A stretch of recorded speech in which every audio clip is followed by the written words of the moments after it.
I stand by my performance. It's never going to end. Break your friends, break your friends, break your friends. Let's do it again. Just leave it all up to me. So, do you have a wife? Girlfriend? I'm Lieutenant Frank Drebin, Police Squad. About stuff. He's the podcast man. Yes. Composition is everything. I know. It's important to me. No, I'll get it. Don't you worry. I'm sweating through with anticipation.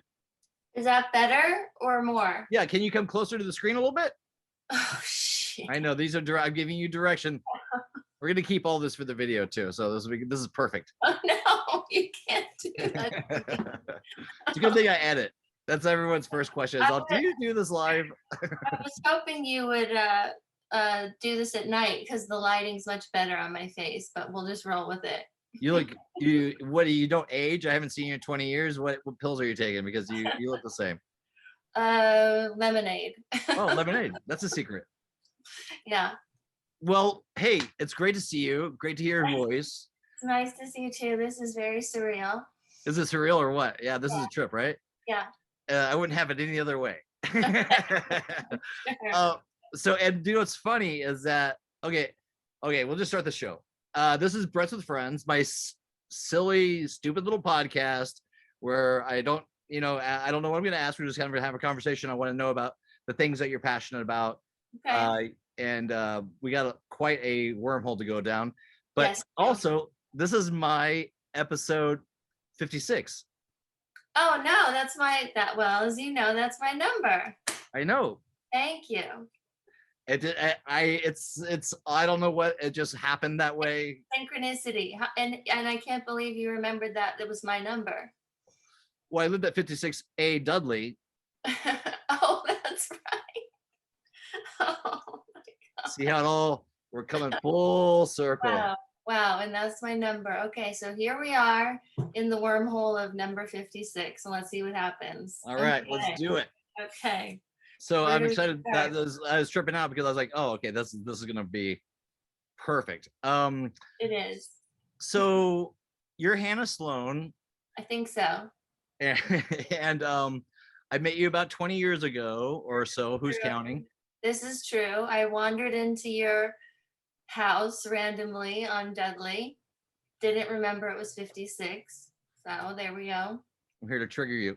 And Antoine was having an art show next door across the way. That's who it was. I was at a party at someone's house at Dudley. I got bored. I wandered across the street, wandered into your house and started looking at your paintings. That's all I remember. Well, I unfortunately or fortunately have an elephant memory bank. So I remember everything. Oh, good.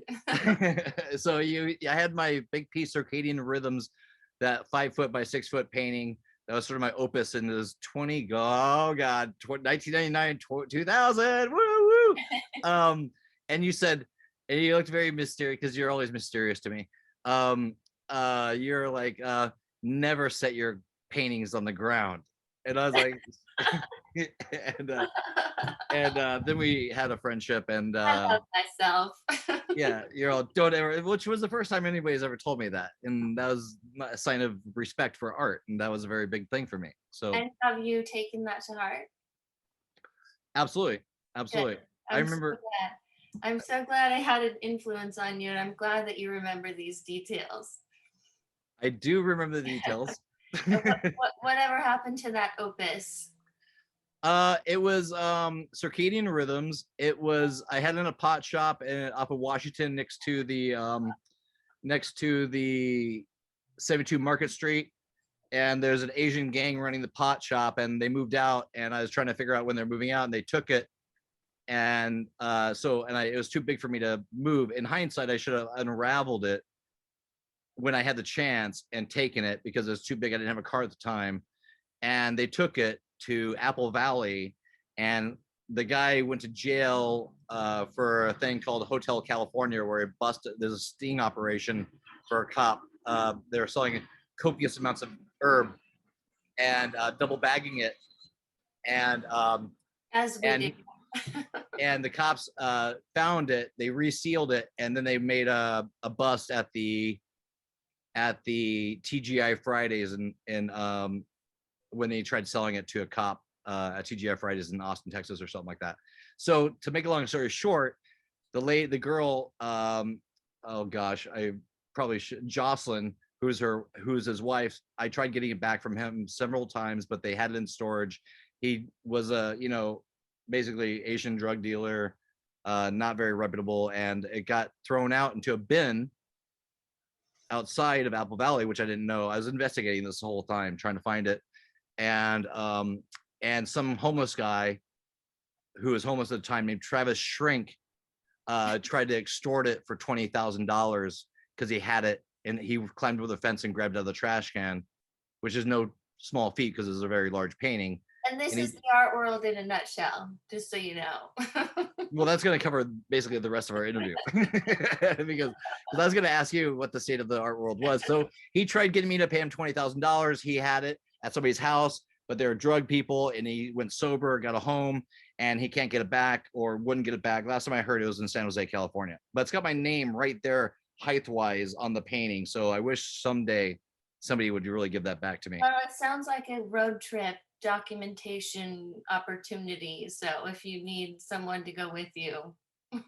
Are you going to come with me? Got a deal. Oh, okay, good. That'd be awesome. I'll ride shotgun. All right, perfect. Let's do it. I don't know where it's at. I know it still exists.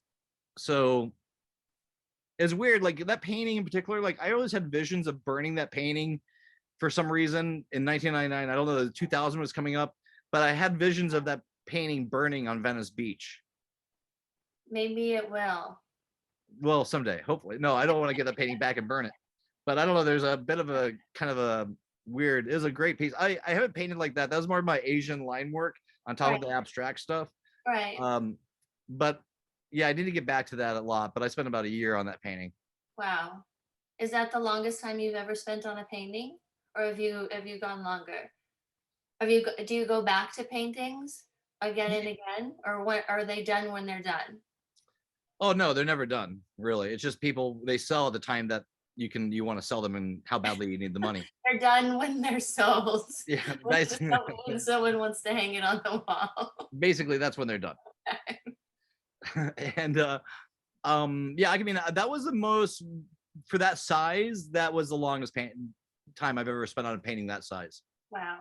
Well, I hope you get it. I hope it finds its way back to you and it doesn't get burned on the beach as kindling for a homeless bonfire, and that we hang it somewhere that it's not sitting on the floor.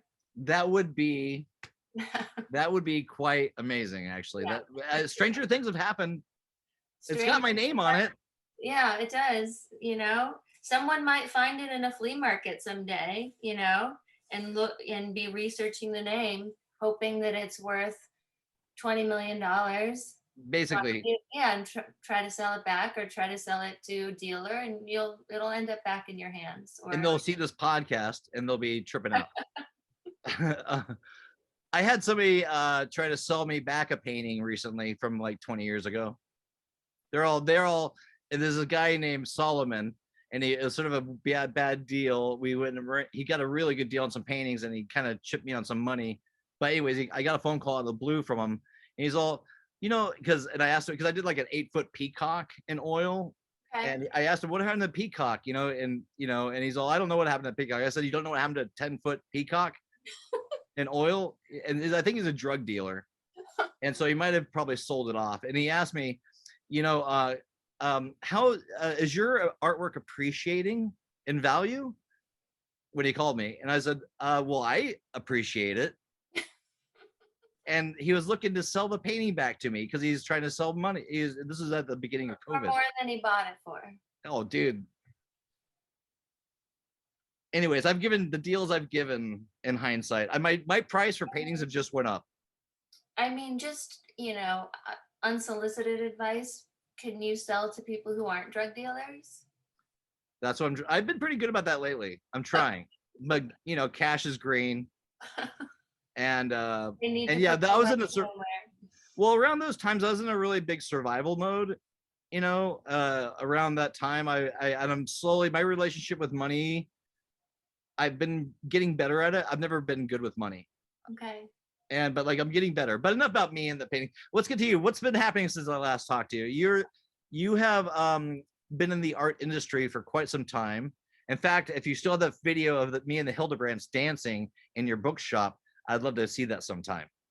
The See, Hildebrand brothers. I barely remember that too. So I remember it like it was yesterday. I tell you, my memory is like a steel trap. I remember everything. Yes, there were a couple of twins named the Hildebrandt brothers who became famous for large-scale paintings of scenes from the Tolkien books, I believe. Is that right? Correct. And they also did cheesecake paintings of like vaudeville women, and they always wanted to paint me, which I refused to do, unfortunately. Oh my God. Oh, Hannah. That would have been amazing. Come on, you. I don't really count that as being in the art world per se, but thank you for reminding me of that memory as well. Well, they were lovely gentlemen, and we danced. We were dancing in your bookshop, which was a children's bookshop in Brentwood. That's true. And you shot some video or something. I remember, or maybe it was just you were watching or something. Maybe I just saw it as a video in my brain. Maybe you did, but you know, it's interesting going through old hard drives and finding things that you forgot, you know, that I've forgotten, which I've started to do recently, you know, and it just you recall all of these old incredible things that have just been in the dustbin for a while. You know, I'm not going to mention what those are right now. Well, that'll be another episode. We'll see what's in Hannah's dustbin. Yeah, well, you know, I don't know. So what's the question? How did I get into the art world, or how far do you want to go back? To the womb, to the fourth grade, to college, to my first real job? Where should we go with this? I think we'll skip past the womb because unless you remember that, because if you remember that, then we could start there. But let's get into basically, I guess, where were you born, where you're raised, and then how did you find yourself in the art world? I guess let's go from there. All right. So I was born and raised in San Diego, and I was born into a family with 5 older sisters. And my family wasn't really that into the arts, and I consider San Diego sort of a cultural wasteland. I grew up in the 80s, so there wasn't much there except, fortunately, we had the La Jolla Museum of Contemporary Art, which saved my life. Few okay museums in Balboa Park. And I would say my first experiences with art were with my grandmother at the La Jolla Museum of Contemporary Art, seeing exhibitions there. My family wasn't particularly artistic, but when you grow up with 5 older sisters and 2 eccentric parents, there's something artistic always happening around you. You know, you just can't avoid it. Nice. So that's kind of how I grew up. But when I was a teenager, I just wanted to get the hell out of there. San Diego is a great place for kids and people who are retired, but when you know, are craving culture and something interesting to do, San Diego's not the place. La Jolla is not the place. It's just a place to walk on the beach and enjoy the coastline. So I went to college in New York City because I wanted to have a different experience, something exciting and something different. So that's where I went, and that's where I really discovered the arts.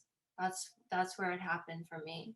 Was there an artist or an environment that what strikes you what's like that, I guess what strikes or what strikes you the most of what clicked in your head? You're like, oh shit, this is something special. There were 2 watershed moments when I was in New York. I was clubbing a lot, so I was hanging out a lot in the tunnel in the Kenny Scharf room, which was artistic in a way. But I was enrolled in Tisch School of the Arts originally for screenwriting and dramatic writing. And as part of my humanities requirement, I took an art history class.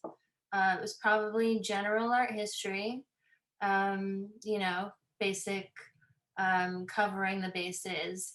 And as soon as the lights went down and the slides came on and the professor started talking about what was on the slides, everything shifted. I was like, this is what I want to do. It just really hit me. I was like, I understand now storytelling through still imagery and how much you can convey in a still image. So everything shifted then.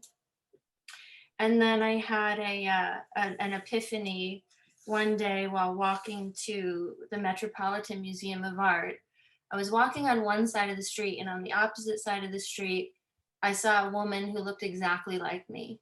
We had the same hair, we were wearing the same outfit, and we were both carrying a maroon JanSport backpack. So we're walking parallel toward the Metropolitan. I think I was supposed to be writing about, are you smoking pot or a cigarette? Just curious. This is a spliff. This Whatever. is a spliff. Okay, good. It's like 90% weed, a little bit of tobacco. Just making sure. Okay, so we're walking parallel toward the Met. I'm going to the Egyptology department. I don't know where she's going. And I'm watching her and I'm going, this is trippy, right? You know, I'm watching myself, but I'm on this side of the street. And suddenly she crosses the corner and a truck hits her. And she hits the ground and doesn't move. And a crowd surrounds her. And it just did something to my head. I just couldn't deal with it. I got really depressed and I went to, instead of going to the Met, I went the other way. I went to MoMA and I was really depressed and distraught and confused. And it was just a very surreal, intense experience. And I remember very clearly that day walking into MoMA and sitting in front of a Mark Rothko painting. And I just sat there and I sat there and I sat there and I sat there by myself. And a lot of people think his work is depressing and conveys depressing feelings because he committed suicide and all that. But something else happened to me that day where I realized I had like a spiritual experience in front of that painting. It shifted everything, where I realized someone from a different time and a different place could communicate to me through an image in a way that could change my entire life in a moment. And so those two experiences, the art history class and that very surreal moment of surviving and watching my doppelganger hit the pavement and made me not survive, turned me into someone who wanted to study art and become an advocate for the arts for the rest of my life. You know, Wow. simple stuff. Simple stuff. That was like, it's like a mirroring of reality. Yeah, I'll never forget that image. And I don't know what happened to her. I didn't want to stay around. You know what I mean? It was too much. It was, wow. That's the only thing I could say is like, maybe, was she looking at you when she got hit by the car or because that would have been that's even more brutal. She's like, oh shit, it looks just like me. Ah, you know. And I hope she is okay. But it was just it was one of those strange moments in life where, you know, I was headed in one direction. And then I pivoted. My heart changed and I pivoted. So I've been interested in the arts ever since. So I shifted. What was the Rothko painting? We'll try to get a graphic and put it up on the screen. You know, I don't know the title, but I will. I know it was one of his red canvases. I don't know exactly what the title was. So, but that was the painting. And what year was Rothko alive? 50s. And he killed himself. 40, yeah, he killed himself. Was he an alcoholic?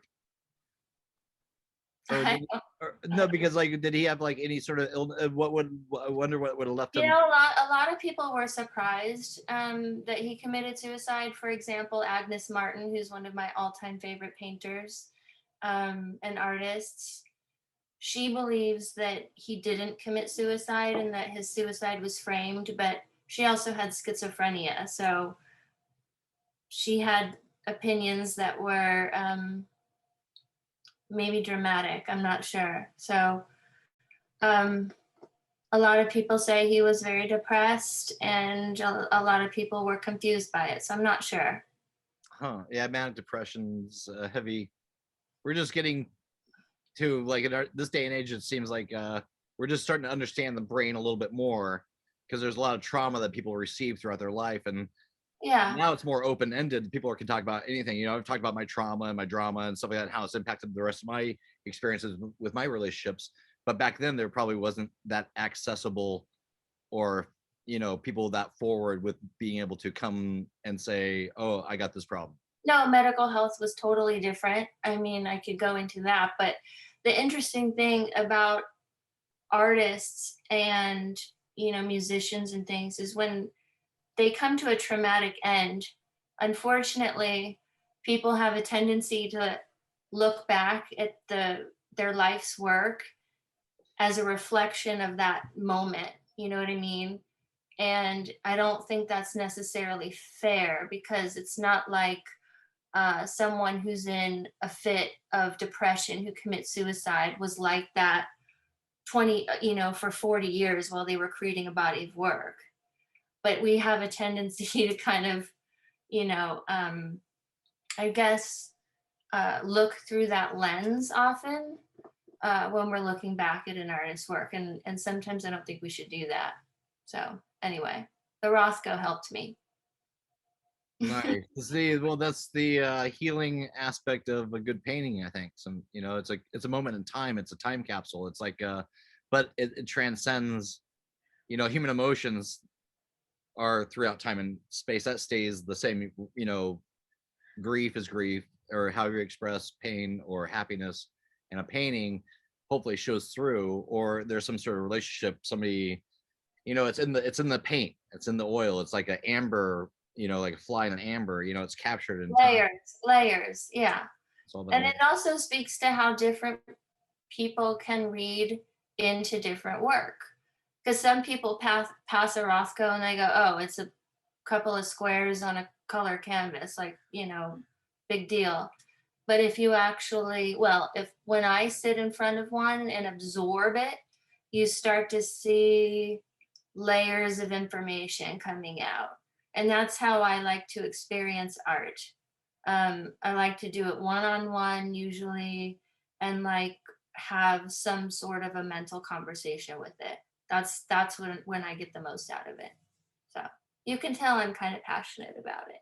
No, that's what we have in common. I think a lot. I found this painting at this thrift shop, at the resale shop in Santa Barbara. It's like flea market for art supplies. They have papers and books and broken easels and all this stuff, and canvases and stuff like that people, really trippy stuff.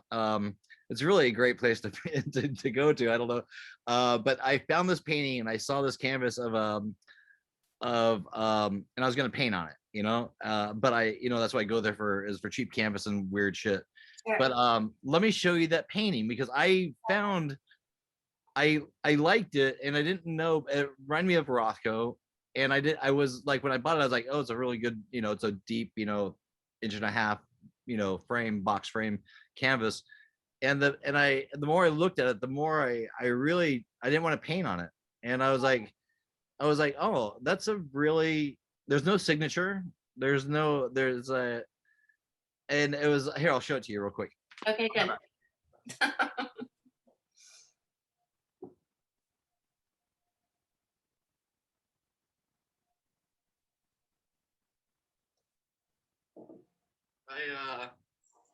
I was originally going to paint on this, and I was like, oh, I can't paint on this. As maybe like how it is, like. Oh yeah, so it has the Rothko-esque background, certainly, and then it has the pop art kind of. Yeah, I like it. Trippy, right? What were you gonna do to it? I was gonna paint all over it. All over the whole thing. Yeah. But I like this so much. I like it, and yeah, I like it like that. It's very. It's somebody spent some time on this. Right. Part And of there's it. like, I sort of like, oh, I was like, oh, and you know how hard it is to make like a circle. No, I don't. Well, they did a pretty good job on the bleeding aspect of it, like the. Oh, that's true on the halo. Yeah, The halo is that's done. hard to do. That's all like ADD stuff. To get that without any, like, look how close the hell round it is. They did a really good job. Freehand. I'm sure it's freehand. Oh yeah, beautiful. It's two of my favorite pieces of art. I can't find one of them. Or I've picked up at flea markets. So you know, sometimes something speaks to you. You don't know why. Yeah, it talks to you. It kind of brings you over there. Like, oh, yeah. That's the secret language of it. Yeah, it's like I'm a big Van Gogh fan, and I saw Irises, the one he did at the Blue Iris, over at the Getty off of where you took the tram up and everything. Yeah. And that's the first time I was like, in a long time, or ever, I don't know. It's that when I looked down at that, I think he did it in the asylum, and it was in the garden, and it was about maybe 3 foot by 2 foot, or maybe a little bit larger. Just big. And that was the first time I was like, oh, I felt like I was standing in the garden. Right. I was like, oh shit, what the fuck am I? You have to see it there. You have to be there. You have to see it in person without a piece of glass on front of it. Exactly. Over the fucking hammer, they got like 5 Van Goghs or so, or 7 in their collection, but they put glass on front of it. Yeah, it's a totally different experience. You have to see the texture. You have to get close to the texture to understand what the artist was doing. Yeah, and so I was getting really close to the glass at the hammer, and they get the guys walking around with their hands behind their hip, backs, and but I said I'm not gonna touch it. But I just wanted to kind of see between the glass and the layer of it. And but I love the hammer. The hammer's great. Hammer is one of my favorite museums in LA. Certainly, they almost always have great shows and great art to look at. They just do a fabulous job. What's your impressions on like installations? Like what kind? Like give me, like, because it seems like it's a different kind of like media. They're using rooms and stuff like that to create and display like a living painting, but like I don't know, I guess, what are your favorite, like, are when do you know if an installation is good or bad? Oof.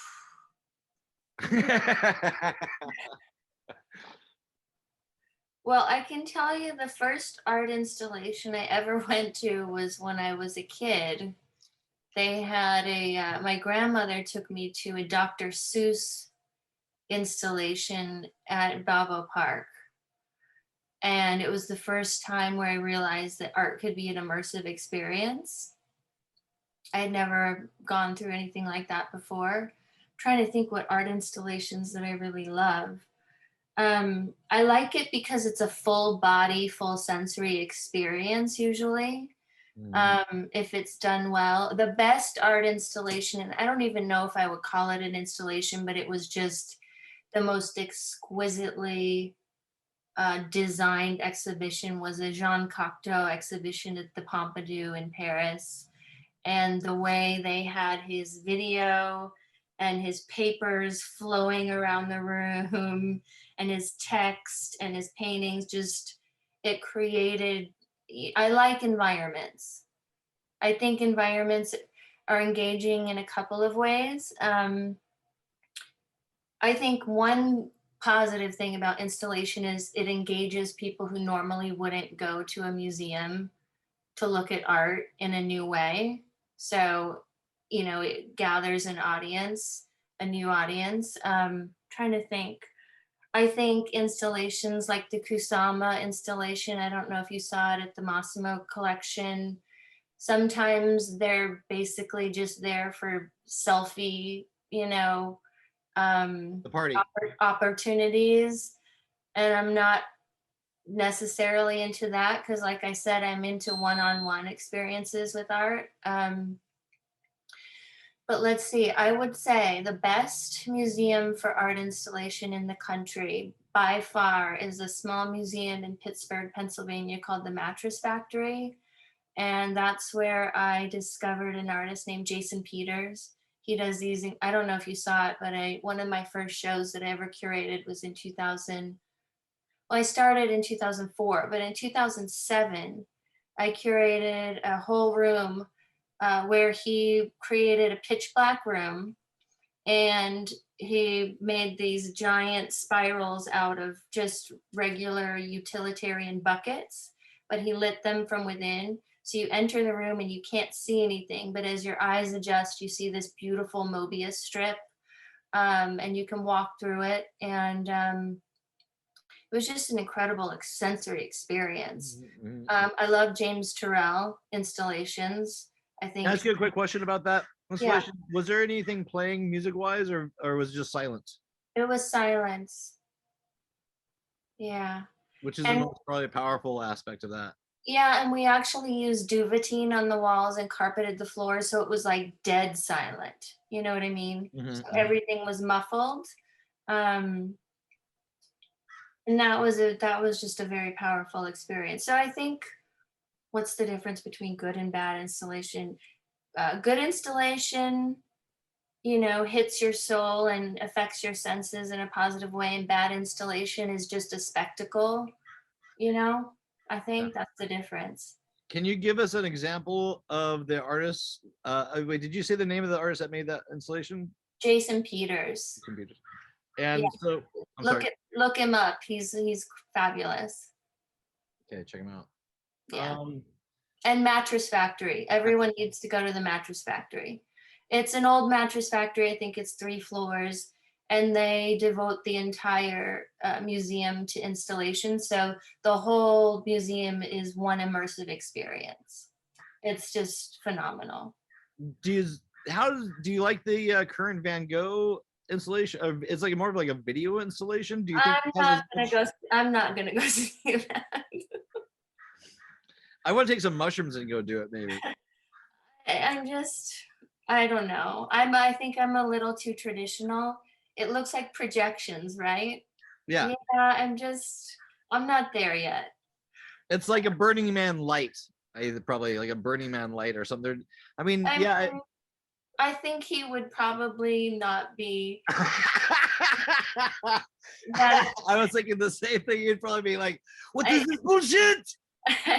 Yeah, I think he would not be very excited. He would not be pleased. He would not be pleased to go. He would cut off an ear, or he would cut off a finger, or something. I don't know. He would not be pleased with this. So I've seen the ads. I can't. I'm just gonna avoid it. Yeah, I had some friends that went over to this one. I don't know if it's a Van Gogh one, but they were trying to make me go during the daytime, and I was like, I mean, I went to Amsterdam and didn't go to the Van Gogh Museum. I found a free ticket on a cafe table to the Van Gogh Museum in Amsterdam. I didn't even go. How could you do that? I don't know. I think I was out of my mind at the time I was in Amsterdam. I was like, it just seemed like I mean, I saw the blue irises after I came back from Amsterdam, and I was like, holy shit, I fucked up on that. You did. But I think my sensory, I was in Amsterdam, I was visiting a friend, an old friend, and I was on the road. It was I didn't know if I was coming or going. It was like yeah, I didn't, but it was funny I thought it was really symbolic though. I was like, yeah, it was a Van Gogh ticket. It's a beautiful experience. Next time. Yeah, next time. Go now. Go tomorrow. I don't want to leave should I leave the country right now? Oh wait. So hey, talk about leaving the country. Talk to me about Costa Rica. What's the deal? What's going on over there? What's we haven't even talked about my art career. I know. Okay. What's back? What? No. It's segue okay. into the art career. Let's go to Costa Rica. And then we'll come back to the art career though. And when I was in college in 1998, my dad went through a midlife crisis. And on Valentine's Day in 1998, he wrote me a letter saying he was going on a world voyage and to coastal waters and warm coastal waters. He ended up at Manuel Antonio Beach in Costa Rica on the Pacific side. And he ended up living there for 22 years. So in March of this year, he passed away. He had a stroke. So I had to go there and take care of him. And at first, I hated San Jose. That's where he was. And then after I dealt with his passing and all of that, my family there started taking me around the country, and I just totally fell in love. So I've been spending a lot of time there. I'm going back there. I have an apartment there now. I've explored San Carlos, which I highly recommend. The hot springs at Tabacan were some of the best I've ever been to in my life. And then on my last trip, I went to Limon, which is on the Caribbean side near Panama. And it's not very touristy. It's like very raw, and you have a great mix of, different aspects of Costa Rica. And the water is amazing, and the food is amazing, and the people are amazing. So I'm just really into Costa Rica right now. And the Museum of Contemporary Art there, I have to say, was probably the most inspiring experience I've had art-wise in a while. Wow. It's just every piece I saw had something for me. So Do they do a lot of international art there, or is it just more of the Costa Rican art? what I've seen was basically Central American and South American. I haven't seen a lot of other international art represented, but I've only done a cursory exploration, and I'm just starting to go to artist studios, ceramic studios, all that stuff. So we'll Nice. see what happens. That sounds lovely. Is there winter our winter, or is it the same? No. So their rainy season starts around June and ends around the beginning of December, but it's always about the same. It's always about 73 degrees there. So winter just means it rains in the afternoon. And sometimes Oh, so it's so right now it's rainy season. It'll be summer in December. So it's kind of flip-flopped. So that's perfect it's totally perfect. because it's raining there, but it's like a tropical situation, Yeah, right? it's not bad. I mean, when it says 100% chance of rain, some days it rains for about 20 seconds, and then Oh, you're I love good. that. And then you're good. So Yeah, it's like that little flash rain. It's like it's dewy, it rains, it's warm outside. It's nice. beautiful. I never thought of myself as sort of a jungle Amazonian kind of tropical person because I'm pale. And Yeah, how are you fighting the sun over there? What do you do I for don't do well in the sun, but I really fell in love with the nature and the environment and the water and the people. Everyone seems educated. They've got COVID under control in a different way. People don't seem to have the same level of anxiety and stress that we have here. So when I feel like the United States right now is more of a third world country than Costa Rica, basically. Let me put it that way. Yeah. What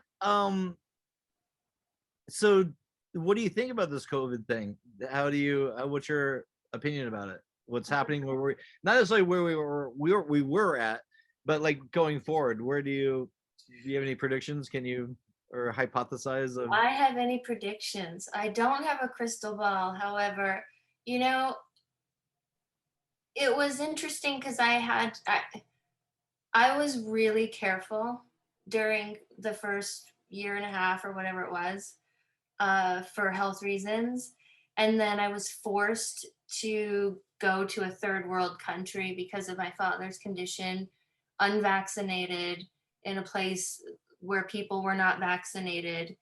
And what I learned is just to be careful. I was just super careful for myself and my family, kind of stayed in a bubble, and everything was fine. But Costa Rica has it under control. Like, they know what the fuck they're doing.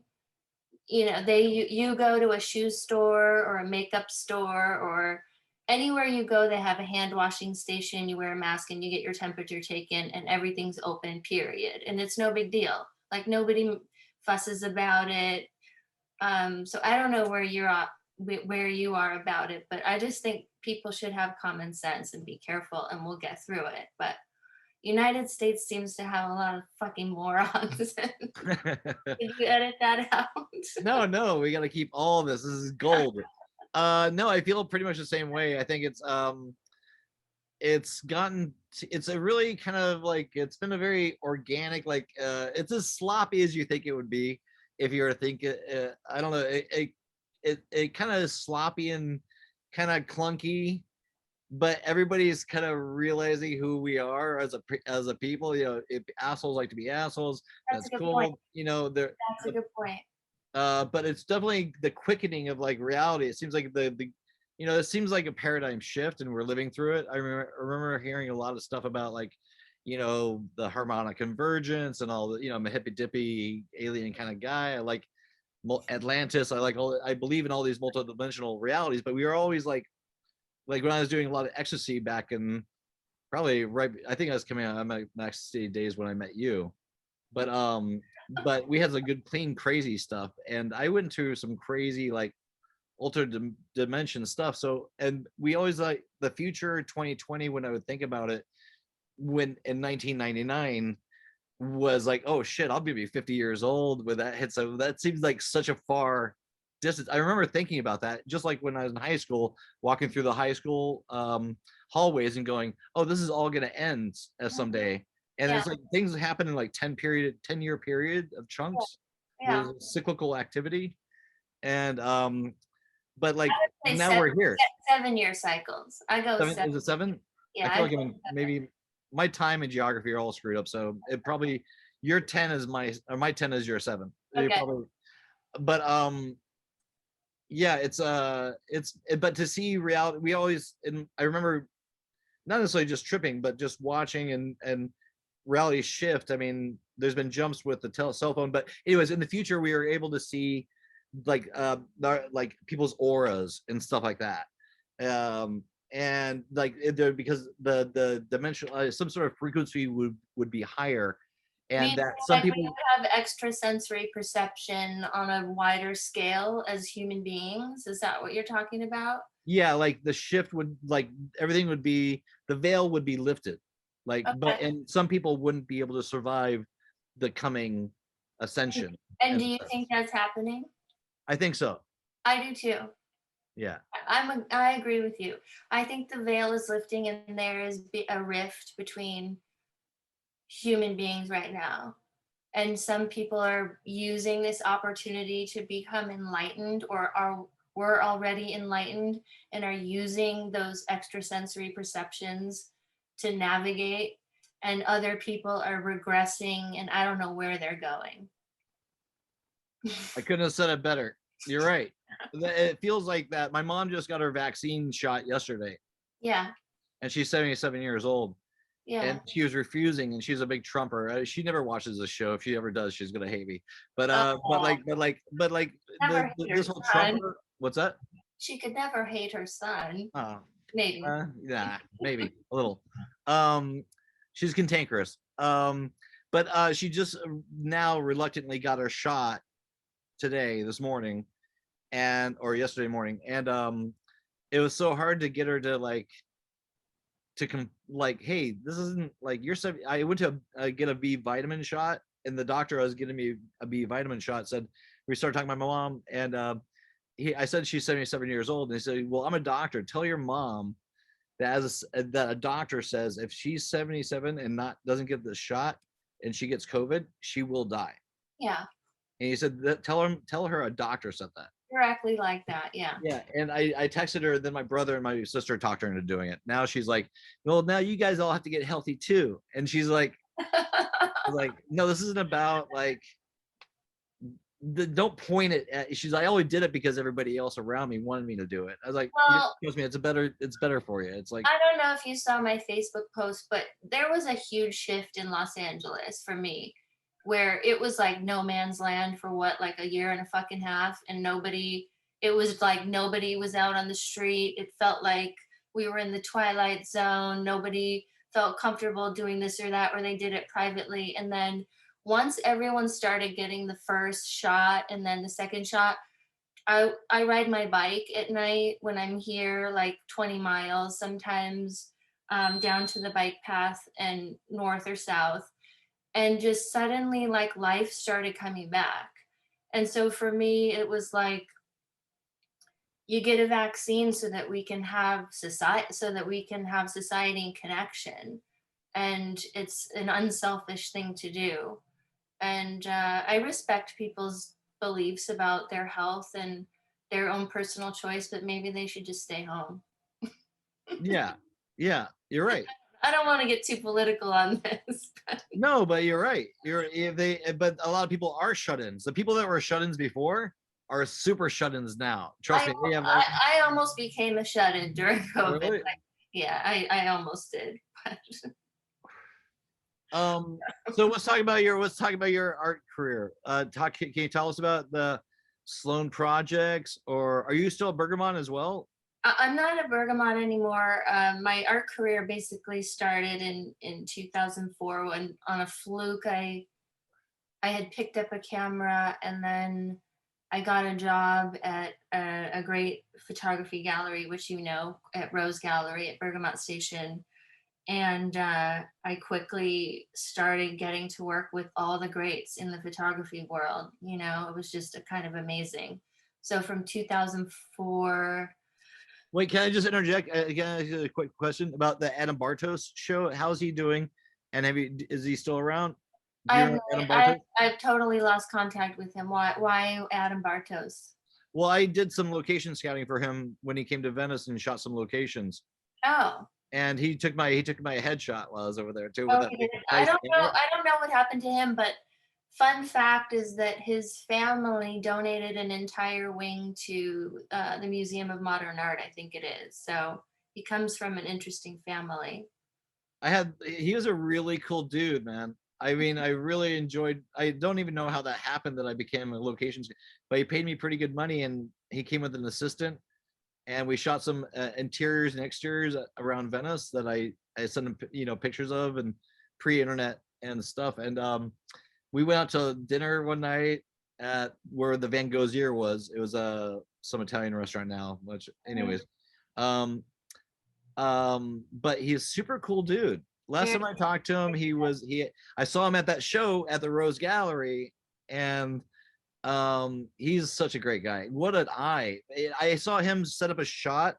There's a one shot with this camera inside this apartment, and I sat on the balcony smoking a cigarette and drinking a beer while I did it. But he spent about, say, a good hour and a half setting up that one shot, just like waiting for the sun and the way that it moved around. And I was like, wow, that's pretty. I don't know if it's a tenacious or super specific. That's what you have to do when you're using large format film. I mean, that's what they do. That's what the greats do. They're waiting for that moment.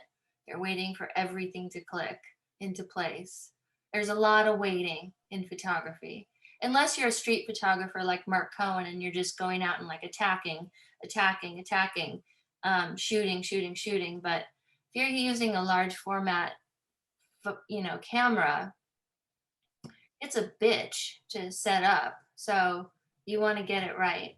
I desperately want to tell a story about Robert Polidori shooting at the Roosevelt, but I will get in so much trouble. So no, say it. Come on, that's the best story. Come on. I can't. Please. I can't. Oh, come on. That's a huge off camera maybe. Off camera, I will tell you. Okay. So I'm sorry, and so continue on with your art career. I'm sorry, because I had to find out all this. Basically, I studied art history at NYU and UCLA, and I ended up, in this crazy world of working with the best photographers in the world. It just was something that happened. And I've worked with William Eggleston. I've worked with the Deanne Arbus estate. I've worked with Bruce Davidson, who's one of my favorites. So I went from this very intense life of being a photo expert, traveling around the world, going to photo fairs. I did like 5 photo fairs or art fairs a year all over the world. It was very exhausting and super fun. And then around 2014, I just had enough of it. I was tired. And I was tired of photography. So I started my own space and my own brand, I guess and I just completely divorced myself from photography for a while and decided to focus on painting, sculpture, video, installation, ceramics, anything but photography. Just, um, to do something new, and all women, almost all women, just why not? Yeah, why not? Why not? Why not? Because when you're a gallerist, people come in all the time wanting a show. And I thought, well, maybe I'll just eliminate the men. That seems to be causing a problem. A rift around here. Let's just get rid of the dicks. If I'm going to get 25 people coming in a day asking me for a show, let me just eliminate one gender so I have less people to deal with. It was a strategy maneuver. It was it's more was. tactile than, or not. It's more of a technical adjustment. It was a tactical adjustment. It had nothing to. I love men, but I just needed to I needed a strategy so that I could focus my time somewhere. So that's what I did.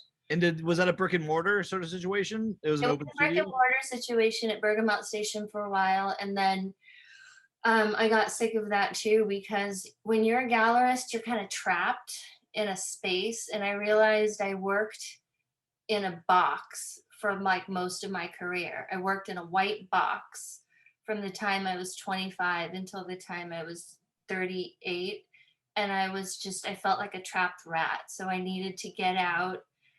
So I shut that space and I work privately. And you know what? I have to say, it's so much more freeing. And I have so much more time to go to artist studios. And that's where it's at. That's where I like to be. Go to artist studios, work with clients privately, work in their homes, curate wherever I want. It's so much better. So when people are looking for this like blue chip sort of status, I think I've heard about this. I don't even know what that is, but I'm throwing out a lingo from It's a dollar sign. What's blue chip mean? It just means really expensive. Oh, okay, that makes sense, because I've had interviews with artists, and our Lindsay Noble is a great artist I've had a couple shows with, but she said blue chip, and I just acted like I knew what she was saying, because it's sort of like, as she told the story, I could understand what she was saying. Like, I didn't know it just meant more money. It just means best representation, Oh, best, legacy. You're in museums, you have publications, and you're making top dollar for your work. Blue chip.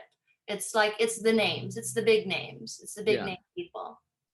And when you get that big of a name of an artist to become a blue chip member, You get like something like you get like a blue. You get like one of these. Oh, well, you're a blue chip member. So you have, I have lots of them. Do you want some? I want to be a blue. I'll reach in there and grab it. I want to be a blue chip member, but it's not really it's weird, because it's the dynamic between the manager or representation of an artist and actually it gets so big that it seems to be a little bit convoluted for me. It kind of takes out I don't know.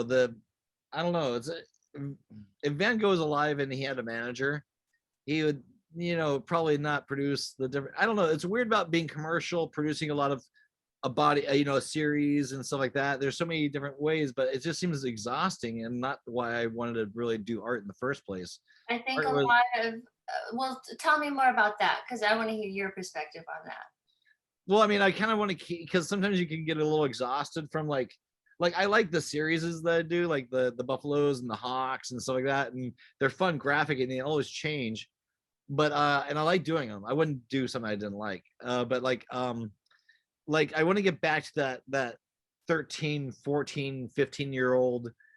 I think that's in me already, but like there's and obviously I'm completely immature, but like it's that there's a through line that I see waves of work that I've done throughout my life, and I got so many different taps to go to.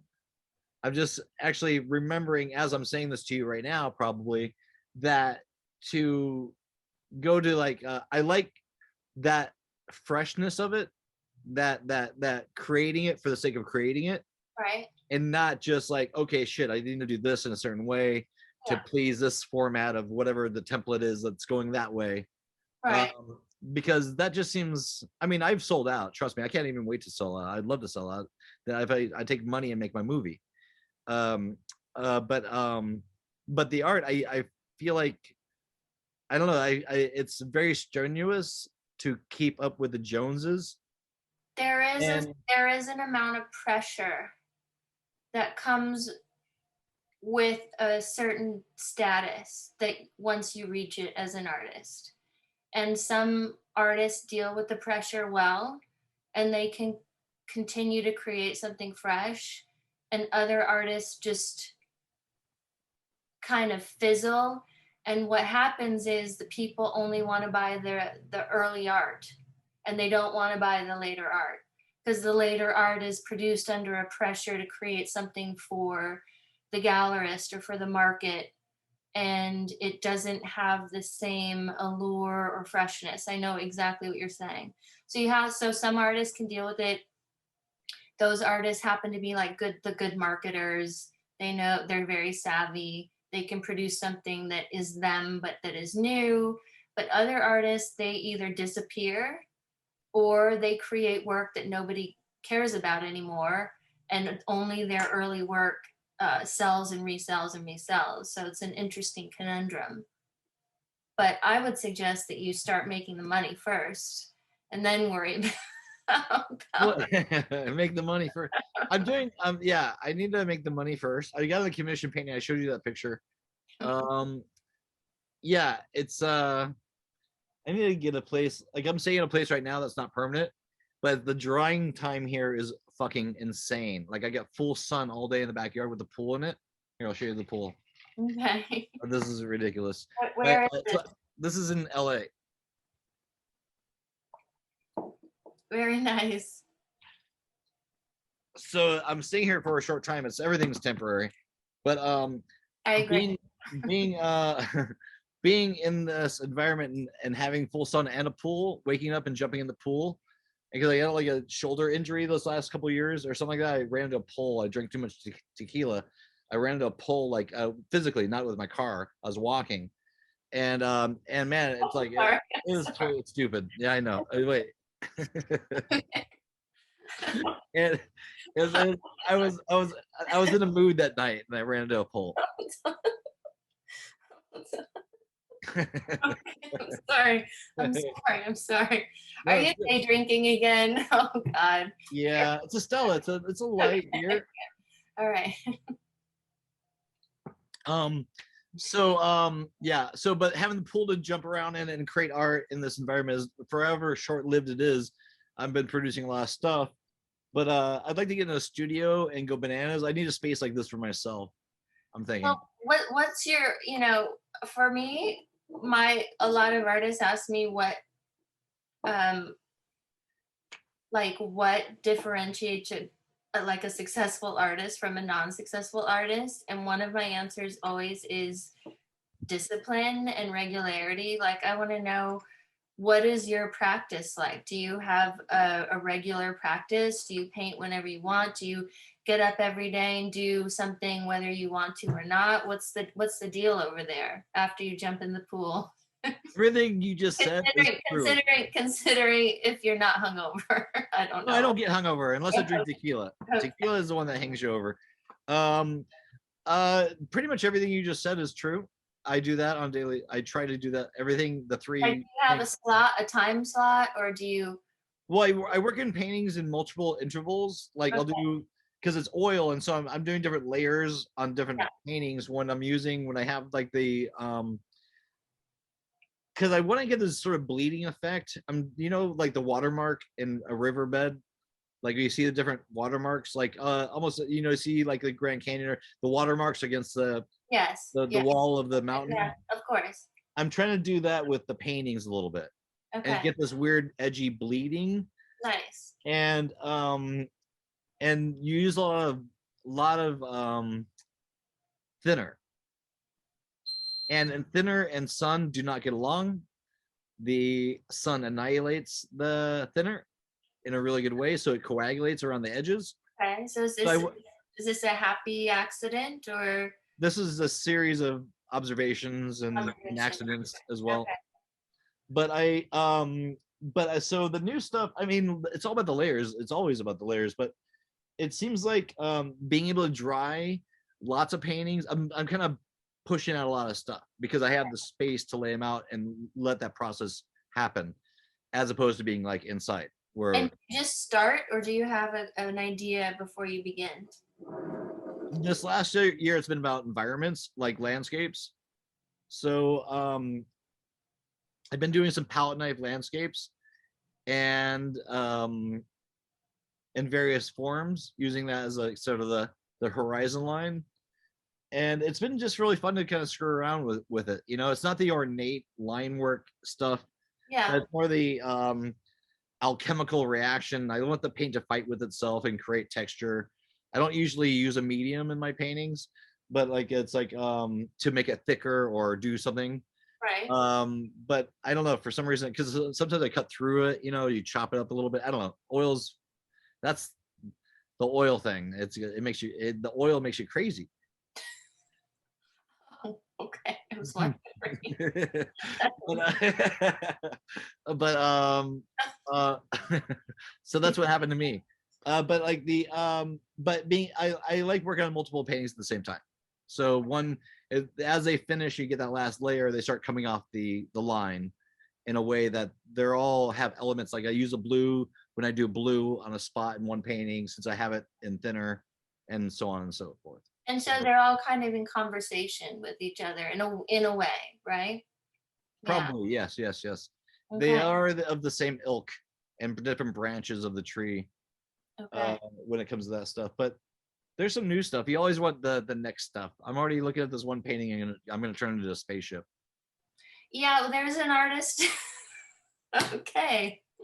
It's gonna be cool. It's gonna be cool. It's like a Atlantean But space. it's frustrating because there's an artist I really like a lot right now who used to be figurative, and she during the pandemic switched completely to abstract on linen. Her name is Sydney Croskery. I love her, and every time she posts a painting that I want to buy, by the time I get to her studio, she's completely changed the painting. I know. I do. It's happened 3 times now. You Yeah. know? But I guess that's the artist struggle, you know? Well, I found, like, when I was listening to, like, I was like, it's gonna good to do it this way, and I listened to my audience a little bit. Mhm. You hear what you want to hear, but I picked out, like, people want to, and this doesn't go for every painting, but it did influence me a little bit. I'm easily influenceable, but it's like people want to see the layers and the sketch marks. They want to see the brush hair on the painting for some reason, and where you keep on wanting to make it complete polished like a pearl. Yeah. People want it to not. They want to see the nuts and bolts and the guts. That's why about right before it became really, really in vogue, I became extremely interested in ceramics and clay because you can see the artist's hand. You can see the impression of the artist. And I totally get what people are saying when they tell that to you, because I think the polish thing, you really can't necessarily feel the artist's presence as much. That's why in photography, I kind of got bored with photography because you can't always see the artist's hands until I met a guy named John Chiara, and he leaves like these artifacts of the chemistry on the paper and the light leaks and stuff. So I think as a collector and a curator, I'm definitely in the camp of let your hand show in the work. Don't polish it. Let us see what you're doing. Yeah. Let us see what you're doing with the medium. What are you doing with the paint? We want to know what Brett is doing with the paint, not just what the paint looks like when it's finished. Does that make any sense whatsoever? It does, and it kind of goes that here's. I totally get what you're saying, but and people. Another curator said something to me originally, like I don't know when she did or he did, but it was like they want people want to know the story behind the painting, and I've always been a little bit reluctant to do that because I don't because I don't know, for some reason the painting should speak for itself. It's not about where I've been or where I come from. That'll happen later, but I don't want to. It's like I'd rather just keep in that 13 to 14-year-old mindset and keep on creating from like not thinking about what people might think of it or how to tell it. You're right and you're wrong. Okay, so here's where you're right. I never read artist statements when people show me their art, and a lot of students go, "Why would you not read their?" If I don't see something in an artwork in 10 seconds, I know if I'm gonna like something in 10 seconds, right? And I don't want to have to read a dissertation to either like it or dislike it. However, as an art dealer, I will tell you that I sell art based on story. So a collector wants to know story. Usually, sometimes they buy with their heart, but oftentimes it's the story behind the work, whether it's real or made up, that they connect to. So it's an interesting paradox, because on the one hand, you want the artwork to speak on its own, like the Rothko did for me, where it's a soul to soul connection, right? Through time and space. And on the other hand, if you want to sell the work, story helps. Yeah. Yeah, it does. Well, that's why I have such a great bio. I kept that same bio for 20 years. It's still as true ever as it is now. I kept the same bio. But yeah, I get it. I get that aspect. I get the selling point, the commercialization of it. The it's a property, and it's a big deal when somebody buys a painting. Yeah. It's like, but I feel like I think maybe in this part of, like, I'm gonna paint no matter what. I don't even have to have shows or whatever, but inevitably it'd be about me. I think this next half, because I don't I could have a gallery show, but I don't know, I've had so many. It's sort of like I'd rather just get the movie made and do that, because I know that's going to take an enormous amount, but I'll be painting at the same time. But like, A movie I stay out of the big market. Maybe I don't know what's going on, but it just sort of like, it's not a dragon I want to chase. After I've talked with and know so many artists that are killing themselves to stay in the loop of these. It can be a grind. That's why you have to find some good champions to do it for you. You know what I mean? Every manager I've ever met has been a weirdo. But not a bad way, but like, these people were bad people that wanted to represent me in art. Like they're like literally nuts. I found that out in dire circumstances. Those are other stories, but when you realize that somebody wants to represent you, they have like 5 or 6 of your paintings. Anyways, I got stoned. So let's talk about your Sloan projects more. When you do these shows with women, do you have do you have a pool of people that you work with like that, or does it deviate outside that pool when I had a brick and mortar space, I had, I think, 12 artists that I was representing. A lot of them came from CalArts, and that wasn't really on purpose. It was just that I was really close to a teacher there named Joanne Callis, who was one of my favorite photographers, and I worked a lot on her career. So I would meet young artists through her. So it was kind of word of mouth. So I had 12 women that I was representing, and some of them have gone on to other venues or representation, and some of them I still work with, but right now I'm kind of loose. I kind of just show what appeals to me when it appeals to me, and I've loosened up a lot because I used to be really strict about showing certain types of fine art, and now I'll go into the realm of craft, um, like makers. I guess I do makers markets, so I've expanded a little bit beyond just the large scale paintings and the fine art photography, and so And, it's basically I just go to artist studios as much as possible and find people. and do you do you ever it doesn't sound like you do, but ever sign exclusives with people? No, That's awesome. no. Yeah, because that was a thing back then, right? Like, oh, you can't show your stuff anywhere except for here. Well, not Maybe that was 10, 20 years ago. Maybe I don't know. it depends on galleries, and people who represent are very different. The way I work is when I represent someone, I ask for a certain percentage, but I show their work in a physical space. I take their work to collectors' homes. I bring collectors to them. I do artist talks. I try to get them publications.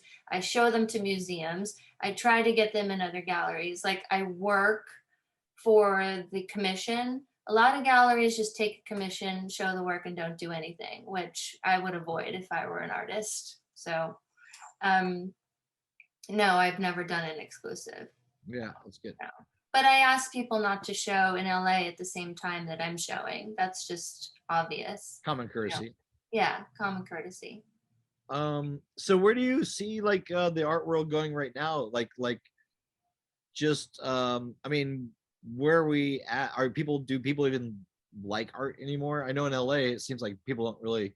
I mean, I not to say that people don't, but people seem to, I think, get handed so much visual stimulus because it's all right here, that they are a little spoiled with the good stuff that they see on a daily basis, or the stuff that really resonates or that's actually above, you know, good. Right. And they negotiate for, how do you, like, are they, oh, okay, sorry, the timer went off. Oh, Is that our time? oh, no, we're not out of time. We keep going. Okay. But like, where's basically the scene at? Like, are people buying art? Do brick and mortar is obviously dead at this point? I mean, No. So I mean, there could be varying opinions on this, but there are a couple observations I could make. One is the pandemic changed a lot of things for good and for bad. So one of the bad things was a lot of the big galleries became bigger, and a lot of the smaller galleries closed, and a lot of the mid-sized galleries closed. So you have a lot of the blue chip galleries kind of owning all of the great artists and controlling the market. You have a lot of great mid-sized galleries have gone under or closed, and the dealers are just dealing out of their homes, which is a shame because it doesn't allow anyone but the top artists venues to show in on a regular basis. Right now, we have more artists in Los Angeles, I believe, than any other city in the world, and more people are migrating here. It used to be New York, but now it's LA. So we have a problem because we have less space and more artists, right? On the other hand, what happened during the pandemic and before that is that serious collectors became a little more open-minded to pop-up galleries or temporary spaces where that they would never touch before. Just like taboo to go to any of those and collect serious art. And now there's a little bit more fluidity where that's involved. So I think there's room for new galleries now because so many have closed. I think we need more venues. What else? Sales. I mean, sales are great, but sales are mostly with the top artists. You know, there's a lot of mid-range, mid-career artists who are getting left out of the mix. What kind of people are buying this blue chip art? What Like, kind of people? yeah, like are they? Do you feel like it's like a bunch of? Is it older money? Is it corporate money? Is it who's buying? Is it just billionaires that just are No, plucking the best no. stuff? Or Well, I mean, I work with, I would say, about 10 or 12 collectors that I've been working with for at least 7 to 15 years. So I've established relationships with them and I guide their collections. So I'm constantly selling them work. There are fewer and fewer what I would call emerging collectors who buy under like $5,000. There are more and more billionaire collectors, corporations, people who have inherited money. You know, it really kind of runs the gamut. But the one thing that people really haven't cracked yet, or at least I haven't, is that, and which is interesting, is that the whole dot-comer, you know, like Snapchat generation of millionaire billionaires don't really collect art yet, as far as we can tell. So I don't think they don't have any taste. I've met some of those guys. I've seen the artwork in their homes. Somebody needs to help them. They're not there yet. They don't want help. A lot of people buying, you know, the blue chip art need a place to put their money and hide their money and, you know, put it in tax. So they hide their money in the art? Is art just a facade? Is art just a money laundering scheme? Is that what you're telling me? Yes, that is what I'm telling you. My God. Full circle. Whoa, but you just blew my mind. Holy shit, you're right. It is a it's just as like you know, the church paid for all the artists and would get money for the art because people would come to the churches and see the stained glass windows and Da Vinci and all those. It's a laundering game. Well, that's why Art Basel exists. It's for money laundering. I'm not joking. No, I'm getting it. This is the epoch. This is. I mean, so you've heard of NFTs, right? Yeah, what do you think about NFTs? Okay, so that's a place for people to put their Bitcoin. Is that what's happening? Oh, I get it now. Okay, you guys are learning a lot of valuable information. Who's ever watching this, take notes or rewind it and listen to the last bit. You're right. Because I was like, didn't like Cara Delevingne just sell like a plaster of Paris of her vagina or something like that, just an NFT or something like that, or a picture of it, or something like that? Something happened. Did you hear about this? I didn't hear about that one. Sorry. But how does somebody, like, it's a digital file, so what? How does it become money? It's like most of the art world. It's an illusion, and it's a place for people to keep their Bitcoin until they know what else to do with it. Wow. Oh, because you can buy it with Bitcoin. Yeah. Okay. You have to buy it with cryptocurrency. You can't buy it with cash.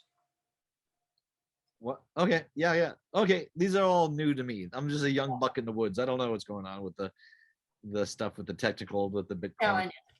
Dogecoin. So wait, there was a topic. What were we talking about before that? You said where the art world is going. Yeah. So where do you want to see Sloan Projects go? Like, what ultimately, like, just how would it grow bigger? Because you like maybe you'll get into photography again. Do you like how do you want to see it, like, sort of like coming into the next like 10 to 2 to 5 years? Like, where do you want to be with it? I don't know. That was a stupid question. No, it's a big question. I don't want to have a brick and mortar space. I want to do more installations in people's homes. And I want to do a international exchange between artists in the United States and Costa Rica.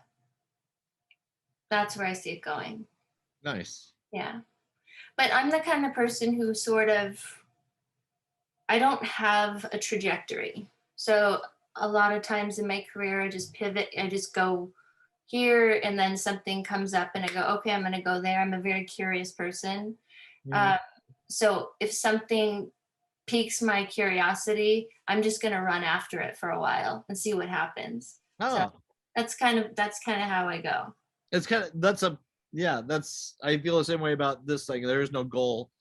There's no it's just more like the doing of it and where it takes you.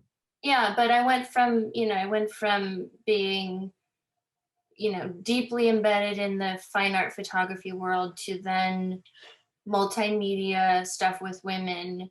And then I got deeply involved in ceramics and the clay community, which I still am.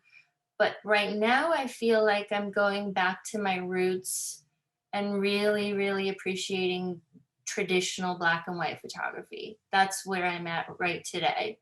Like the people that inspired me to get into this in the first place, like Harry Callahan and Frederick Summer and people like that I just, and Deanne Arvis, like Mhm. I think maybe it's a reaction to so much photography, so the saturation of imagery in social media, in life, and digital photography. And I just am really going back to the beauty and the essence of a black and white photograph. So that's kind of where I'm at right now. And I work with clients privately, and I'm perfectly happy doing that. Nice. That's Yeah. It sounds where like I'm at. it's a good life. Did you hear about like this guy who there's a plane. But super loud. Do you hear that? Very plane strip over here. It's vague. It's vaguely It's there. big. Um, this guy created a sculpture of the. You probably remember more than I. But this guy like created, not to go dark again, but he did these like painted the steps of this like ashram or something in India or something like that, or in Japan. And he after he finished the mosaic, I think it was mosaic tiles up this huge stairwell. In the morning, as the sun came up, he lit himself on fire on top of it after he completed it. Do you remember hearing something about that? When was this? It's maybe like 5, 6 years ago. And this was supposed to be an art action? Well, he's an artist that did all this work on this stairwell that went up forever. And he at the end, I guess, when he finished it, the morning of he finished it, he lit himself on fire as the sun came up on top of the stairwell. I think that's really beautiful. Pretty intense. Yeah. That's really, I don't know what his purpose was, and I'm going to look that up. But that reminds me of something that I've been really into lately, which is there's this artist named Richard Long. Have you ever heard of him? I'm not sure. He did this piece in 1965 called A Line Made by Walking. And he walked the same line in a field over and over and over and over and over again until it made this beautiful line in the field. Mhm. And that's kind of, besides photography, that's where I see the future of art, is kind of these actions where you don't even know if it's art or not. You know what I'm saying? Yeah. Like he's affecting his environment, he's performing in a way, and he's interacting in the environment in a way that's non-destructive, and then he's calling it art. I'm kind of into that right now. It's sort of poetic. It's the action of the moment and Yeah. using the time that you have to be alive. Right. And like you said everything's temporary. Yeah, I'm into temporary art right now. temporary art. Yeah. I always love that. Like I've seen that where people will they'll have like a tire in the woods somewhere or something like that, like a tire, like a tire from a car, Okay. and they'll put like petals of the plants around them and create design work in them.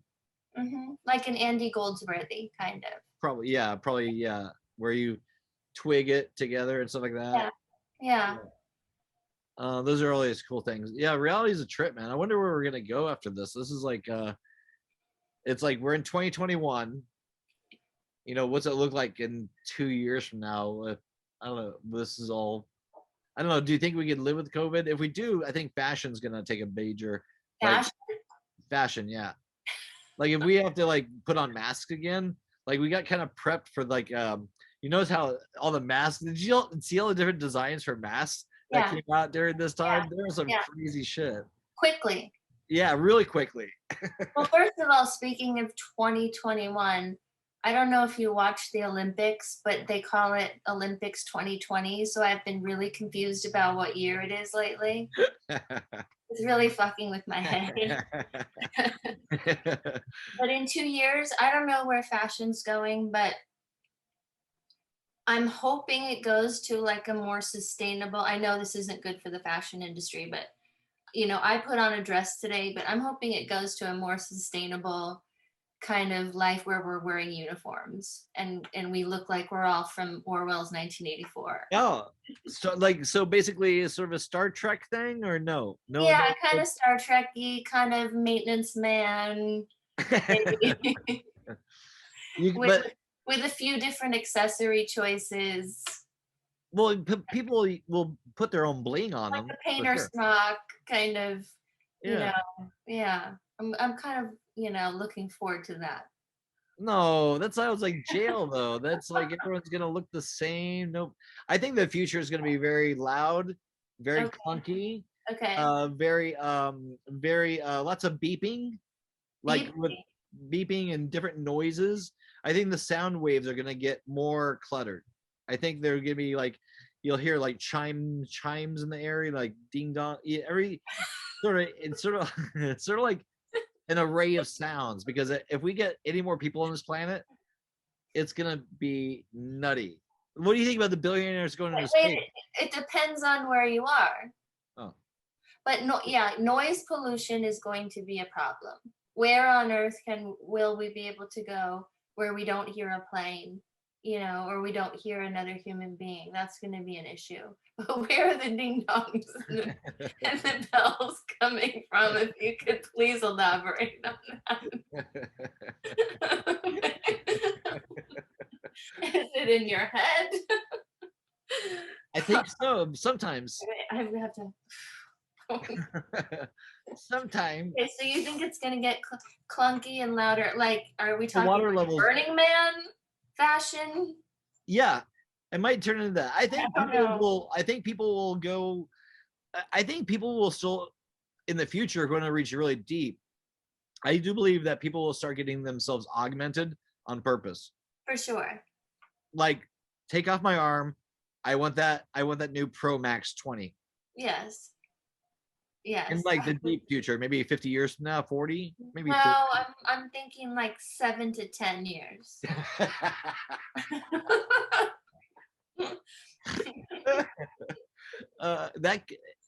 The way things are moving at such a rate with the 10 years becoming 7 years, becoming 3 years, and it seems like it's like the speeding up of information really does make it. But then we have like stuff like in China where their human rights and animal rights are off the fucking charts, Right. apparently. And I don't want to talk about any country, but apparently their dog meat industry is in full bloom, and so is their human rights stuff. I don't know where we go with that, but I guess it's that we're in the U.S. and Costa Rica, but there's still other parts of the planet that are not experiencing this kind of I don't know, evolution. We're having different evolutionary rates, but people want, when they see what we have, cell phones, Apple, all these things, people in third world countries want this stuff. They want to. They have it. Well, also in the Amazon jungle. I think they have it already. I think do they have Wi-Fi? I think they have OP shorts, and they have, hyperlink, and I think hyperlink. They're doing a hyperlink already in the Amazon. I think so. Tesla's over there. I'm pretty sure. This is an interesting question.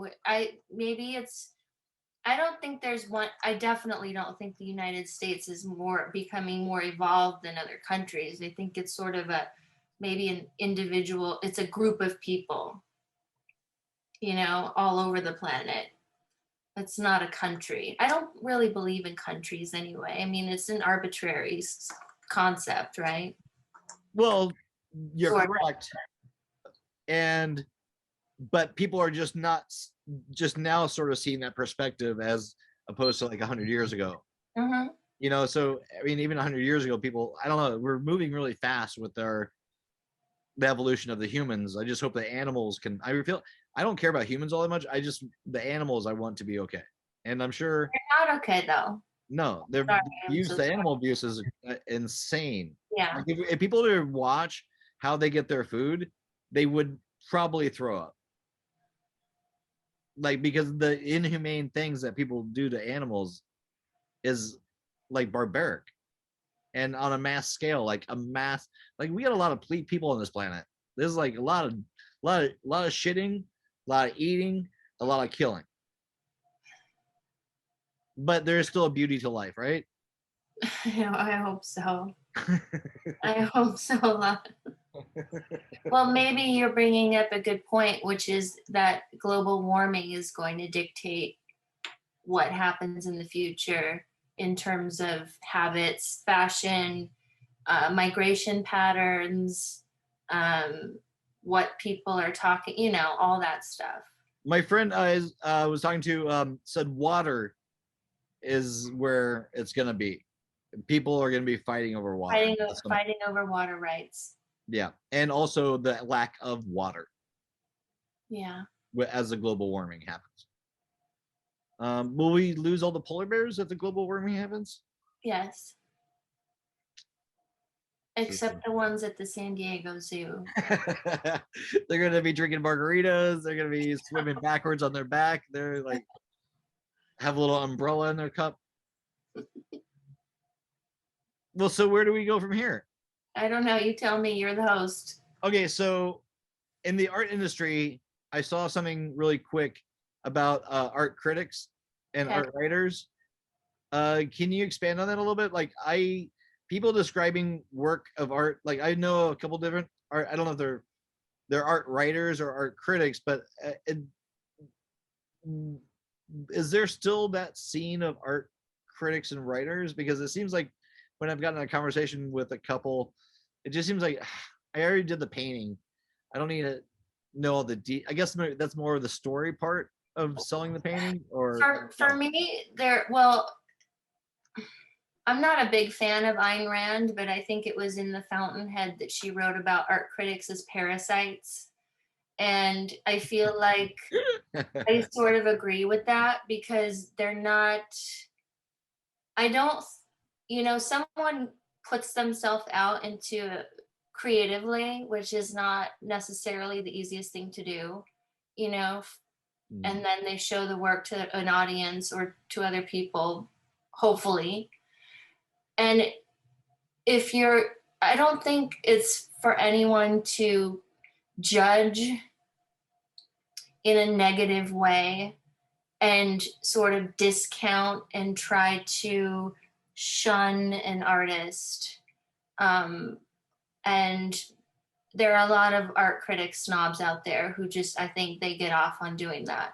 Art writers, on the other hand, are empathetic, and the relationship between the art writer and the artist is very symbiotic. So I think art writers are really important for artists, because you do the work, and I consider myself an art writer, and I know art history, and I know sort of what's going on in the arts, and I can contextualize your work in a way that maybe will relay information to other people and give it a little more meaning. So I think art writers have a little more heart and empathy, and art critics are sort of in it for the game, and we can get rid of them. I'm not going to name any names, but there was someone I had in mind. Who's we'll throw a picture. Don't say the name, but send me a graphic of the person's face, and I'll just put it up on the thing. Yeah. That would be great. No, he or she will not see it. This show is just more for me and you. Nobody watches this show. No, nobody watches this. Nothing's changed. It's all just experiment. It's because I've had some conversations with an art critic, and it seems like that's more of a based on their ego. They want to be the superstar, like a chef in a restaurant. Yeah. Wants to be the superstar. I am the chef. Yeah. But you didn't kill the cow. They want to dictate, Yeah. And it's a position of power. And they can talk. They can talk a lot. Okay, let me just put it out. I hate Jerry Saltz. I just fucking hate Jerry Saltz. Okay, I'm just gonna say it. We'll get a graphic of it. Perfect. He can tell him, and he's gonna say, "I don't care." So, oh, good. Okay. This is a plug for him though too. This is good. No one will never know this name. This is God. Hold on. Let me do 1 second. Let me plug in my computer. Do you want to go 5 more minutes, or do you want to get out of here? I can do 4 minutes and 55 seconds. Okay, hold on. Let me plug this computer in. Okay, real quick. A little bit so I don't unplug it. There you go. Okay, we're golden for another 3 minutes, right? Okay. You gotta get out of here. What are you gonna do? Sweating. Oh, what are you gonna do the rest of your day? The rest of the day, I'm calling clients and I'm presenting an archive of photographs to them, hopefully, which I'm trying to sell. Who's the artist? This is something I've never actually done before. It's out of my wheelhouse. It's the world's largest privately owned archive of JFK photography, Really? unpublished. Wow. From 1942 and 1956. Yeah. So it's 450 negatives, vintage prints, and 20 by 24 inch silver gelatin prints. And I'm going to get on the horn and try to sell all of them at one go. Can you send me an image and can I display one on, or no, because they're. Yeah, I can send you an image. Yeah, we'll put one on. I'll send you an image. So that's what I'm doing the rest of my day. And then I will be trying to relax from that by doing some pottery. I like doing pottery for my meditation. So. Do you have a kiln? I don't have a kiln. I have a membership at a pottery studio with a kiln. I have a wheel and I have an outdoor studio. So. What kind of clay are you using? I do cone 5 and cone 10 clay, both. So. I'm an amateur potter, ceramist. What kind of objects are you making? Well, I started by doing functional objects about 3 years ago, and now I'm doing more sculptural. Yeah. Well, are you taking? Can you? Well, if you can, or you don't want to, but send us a picture. We'll put it on the end of the show. Okay. I'm an amateur. It's actually one of the hardest things I've ever done in my life. I've mastered black and white printing. I have my own darkroom. It took me about 10 years to master that. Mm-hmm. But doing the pottery wheel, people make it look easy. It's the hardest fucking thing you've ever done in your life. I promise. That's so tactile. You get your fingers in the clay. You get the zone out. The good thing about it is you can't touch your phone, right? Because you're like, so it's a good way of just getting away from people. And there's a great metaphor in pottery, which is if you don't center the clay first, everything's going to fall apart. So you have to get centered before you move forward. So I like that metaphor. There you go. That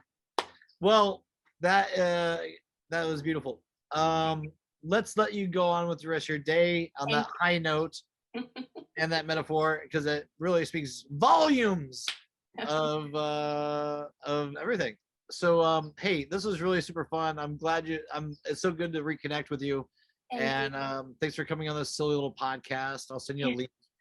You're welcome. I hope I said something that makes sense. It was nice to see you, and good luck with all your painting, and stay in touch. I will. Peace. Hannah Sloan, Sloan Projects. Thank you. This is a blast. Okay, we'll talk soon. I'll give you a text. Let's talk soon. All right. Yes. Bon voyage.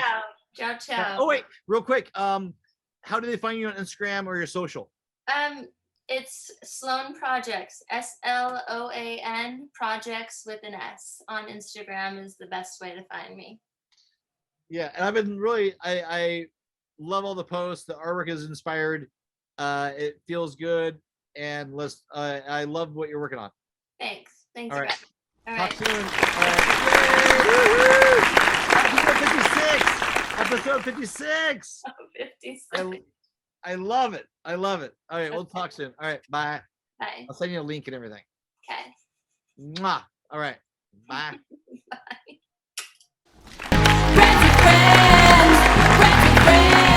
And I stand by my performance. It's never going to end. Break your friends, break your friends, break your friends. Let's do it again. Just leave it all up to me. So, do you have a wife? Girlfriend?